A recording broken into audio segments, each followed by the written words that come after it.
Hey everyone, welcome back to our channel. Today, we're diving into an exciting breakthrough in medical science that has the potential to change lives. We're talking about the latest results from a groundbreaking CRISPR gene editing trial aimed at restoring vision. In early 2020, the OHSU Casey Eye Institute made history by performing the first in-body CRISPR gene editing procedure. This was part of the Phase 1/2 Brilliance clinical trial, targeting a rare form of inherited blindness. Now, the latest results are in, and they are nothing short of amazing.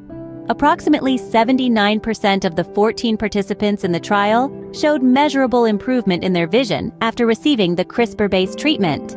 The trial focused on patients with Leber Congenital Amaurosis, LCA, type 10, a rare genetic disorder caused by a mutation in the CEP290 gene.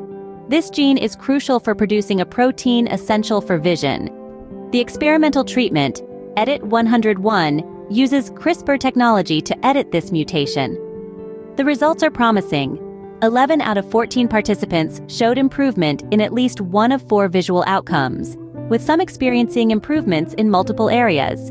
These outcomes included visual acuity, the ability to detect colored points of light, navigation skills, and overall vision-related quality of life. One participant shared the joy of being able to find their phone and see the lights on their coffee machine. For many, these might seem like small victories, but for those living with low vision, they are life-changing. While these initial results are encouraging, more research is needed. Future studies will focus on ideal dosing, age-related effects, and refining the treatment's impact on daily activities. The researchers are hopeful that this will pave the way for new treatments for genetic blindness. This trial is a significant step forward in the field of genetic medicine and offers hope to many living with inherited retinal diseases. It's a testament to the potential of CRISPR technology to transform lives. Thanks for tuning in. If you found this video insightful, make sure to like, share, and subscribe for more updates on medical breakthroughs. See you next time.